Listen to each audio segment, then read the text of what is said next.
here, boy. Come here, Courage. There you are. See, this is Courage, and he's going to pull me through. Okay, Courage. All right. Pull me, Courage. Pull. Pull. I really am sad that I took my voice for granted. Like, I didn't just take it for granted. I hated it. Like, and now, like, I would do anything to have that voice again. Okay, now it's your turn to teach me. Touch me. Oh, yeah. What's so funny, Daisy? Come back out with me later, okay? Say hi, Mom. Our goal here is to offer gender-affirming therapy. There is a substantial body of research that shows these treatments Treatment work. for gender dysphoria is proven to be life-saving medical care. It really comes down to how uncomfortable with their body parts. Deciding to permanently alter the bodies And do of they want to children. change those body parts? What do their doctors know? Who's there for their detransitioning? Nobody. Enough children have already been victimized by this barbaric pseudoscience. Ridiculous. My childhood was ruined. This needs to stop. We have a serious problem. I had an alter ego, and he was like this boy that I like customized in my mind of like the ideal boy. Other girls looked so different than I did. They were, expressing themselves very differently. Hey guys, so for today... I was depressed, hopeless, and I was feeling pretty dejected and scared and alone. I didn't like life. Like, I just wanted to stay in my room all day. As you spiral into depression, it really feels like you're in a hole that is so infinitely deep, and the depression just was really debilitating in that I didn't really care about Self-worth is not a real thing. improving myself because I already felt like I was just like I shouldn't have been born. Just having really like dark thoughts. I always just felt very much like there was just something wrong with me. And I was trying to figure it out. And I used the internet to help me do that. That's where I felt like I could diagnose myself. My favorite websites were YouTube and Tumblr. I really love this whole... It's such a huge amount of content that I consumed at that time. I mean, I watched a lot of trans people. I watched a lot of, gender transformation videos and saw these people really just like go from female to male visually. Like they looked like men. And I was like, whoa, I didn't even know that it was possible for a woman to pass as a man that well. It's really dark when you think about it because the people who are consuming this are children, like 13, 14, 15 years old. And it's so easy for them to literally be groomed. I just started looking into all of it. I was like, oh, so there's genderqueer, gender fluid, there's agender, there's like, you can be a demi-girl, which is when you're like 90% girl, 10% not girl. Like, there's just an infinite amount of ways that you can interpret and express your own gender identity. And your gender identity is who you are, and nobody gets to take that away from you. So hearing that, I just became very, very interested in having a male persona. The more time I spent online, the more it felt like real life. And the more real it felt, which eventually led to me just fully transitioning. So I came out to my parents as Ollie, and I went to this, I guess, behavioral mental health clinic for like 6 days. They had a meeting with my parents, and they basically told my parents that if you don't validate Oliver, if you don't validate him, then this is just gonna get worse. The best thing that you can do to help him is to accept him as your son. But I already felt like I wasn't what my mom had expected, and for me, transitioning was the closest I could come to killing myself without actually doing it. With all of these mental struggles that I was having, not knowing how to make sense of it on my own, And consuming so much of the trans narrative and just loving life. Hearing people say, this made me so much happier. This alleviated my pain. I wanted to alleviate my pain. I also didn't want to be who I was. So with transitioning, I could do both of those things. I could alleviate my pain and I can become someone else. I wanted to escape my own identity as Daisy. My name is Ali Chadra, and this is my voice one day before testosterone.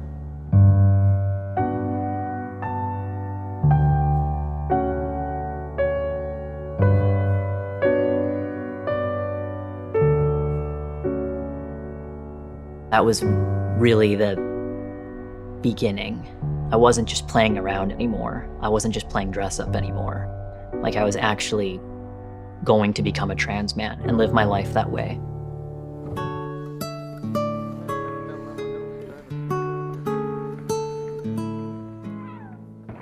Culturally, we are Mexican, and men have to be very masculine in our culture. And I wasn't the most masculine growing up, and I think that had a part on everything that eventually led me to do what I did. It was around middle school. I was surfing YouTube one day, and a video popped up, male to female, and that eventually planted the seeds of doubt. It allowed me to be caught by the ideology that eventually led me to hurt myself. Eventually, I just wanted an answer to be given to me on who I was, and I went to see a therapist, and I had only asked, I think I might be trans, I don't know, I want to know. The therapist immediately on my first appointment with her said, yes, I am a transgender woman. She had my letter to transition the same appointment. After that, I just took everything slowly.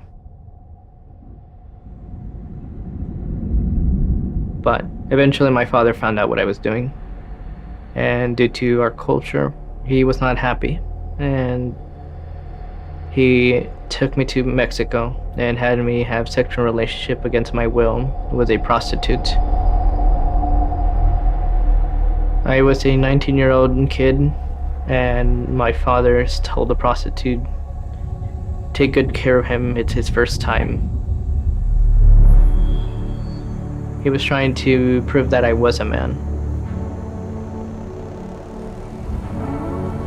That broke me, obviously.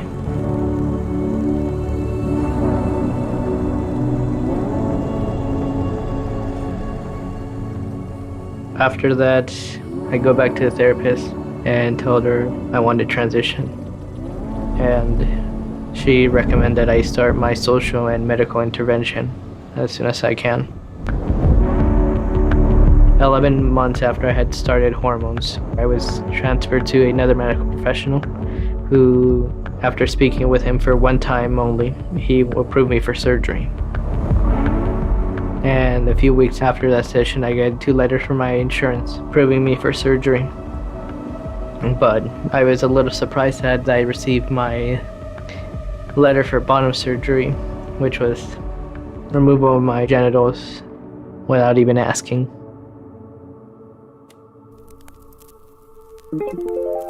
My name is Ali Chadra. This is my voice pre-T. My name is Ali Chadra, and this is my voice 1 month on T. 2 days ago was my official 3 months on testosterone. This is my voice 4 months on T. It's probably not really a good thing that I was able to get my hormones so easily. I mean, anyone can go in there.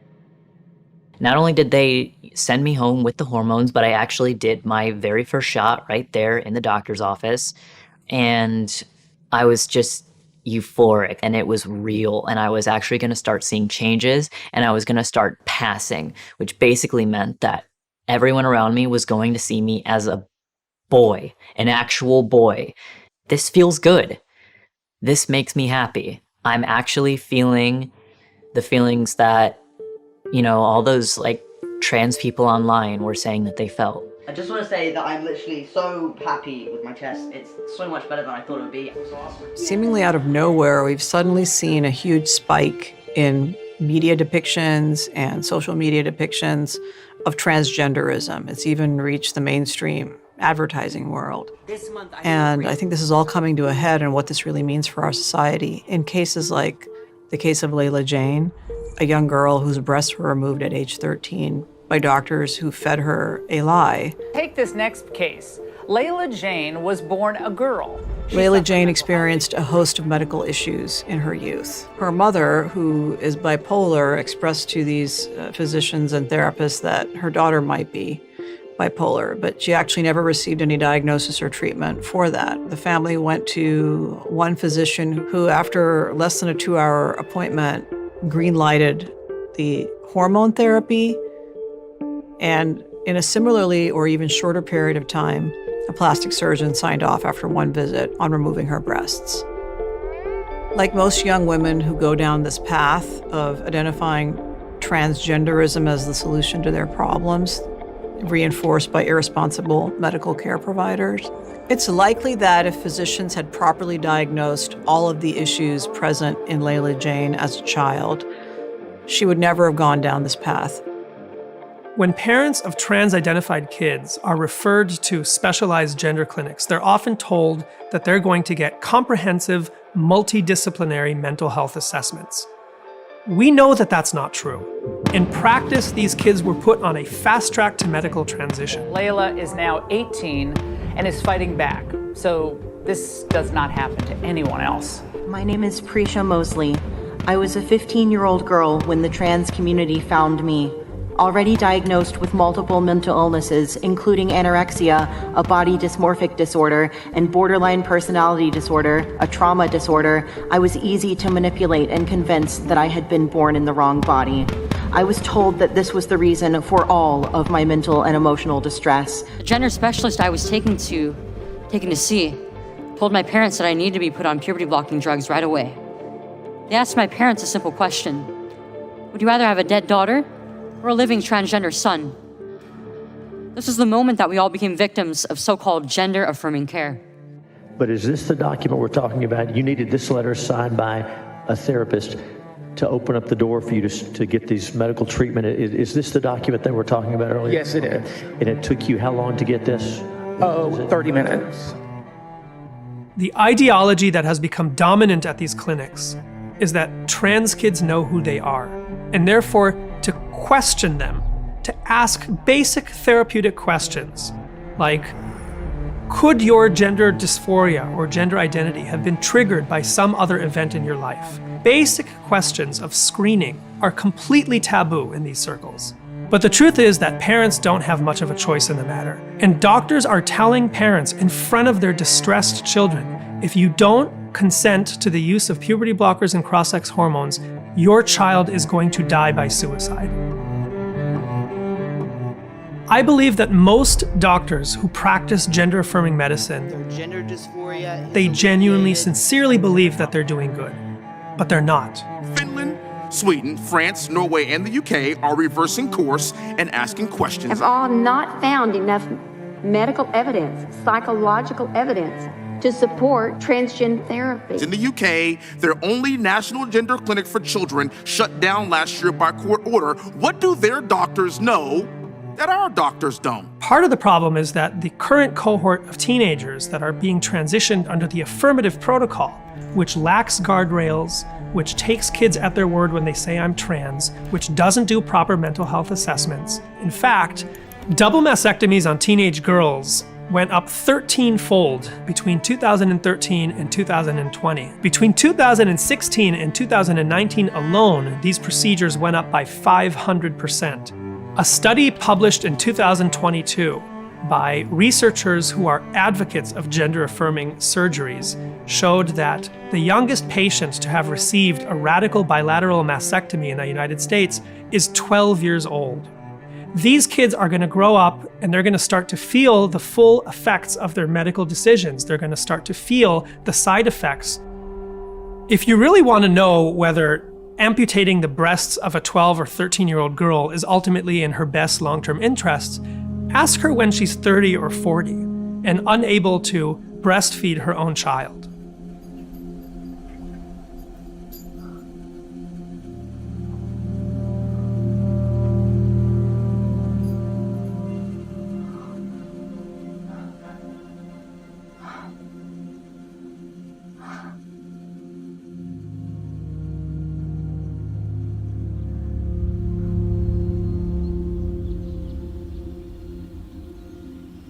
I would go out into the world, and everyone's calling me Ollie.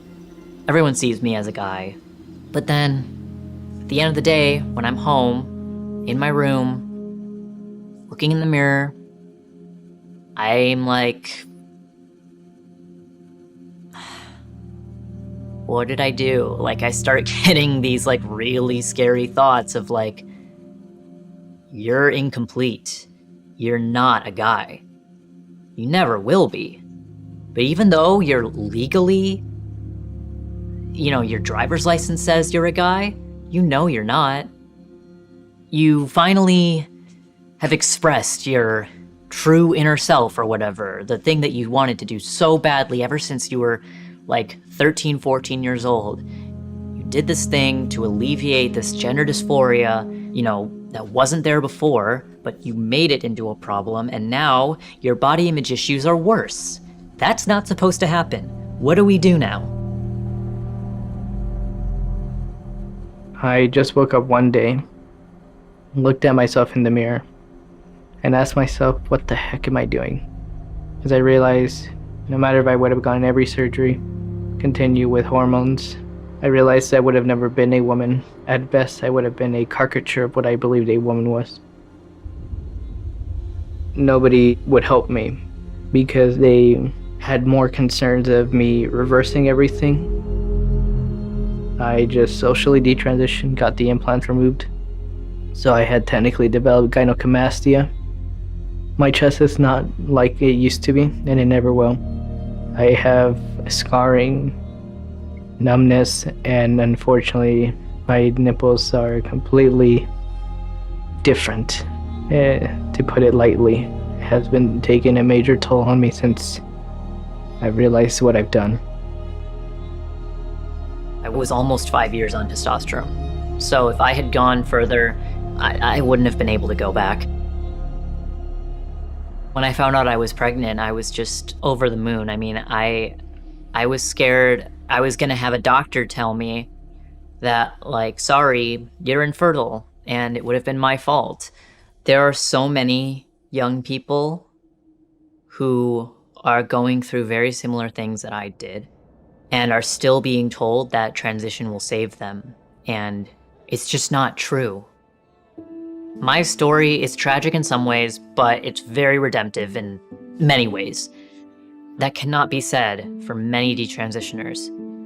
And that's just heartbreaking. Like, I can't imagine living with that.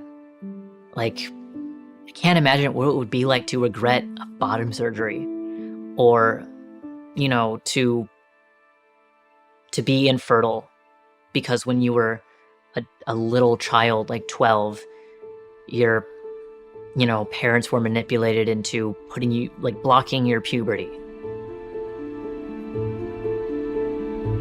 Being so young, I was so impressionable. I was told so many times, it's possible that you're trans, it's possible that you're trans, that eventually I started to believe it. Unfortunately, transition made things worse for me. It has just kind of wrecked my perception of myself, and I feel like I missed out on like 3 years of my life. I missed out on 3 years of living my teenage girlhood. I didn't realize that there were women like me who were different. So, here's the deal. I'm detransitioning. It's true, it's not a joke. I understand now that I can be a cis woman again. I haven't gone too far. I haven't passed the point of no return. I can live as a woman again. I was something because people were reacting to me, but it was a me that wasn't really me, so I was protected. I was protecting myself with the trans label. These pediatric clinics that perform these surgeries, they will do nothing to help these teens if they decide to detransition. There's nothing you can do.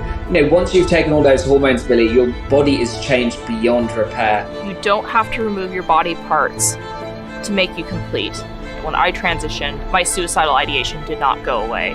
Transition is not the only answer, and there are many detransitioners like me out there. My name is Camille Kiefel. My name is Emily. My name is Laura Becker. My name is Abel Garcia, and I'm a detransitioner.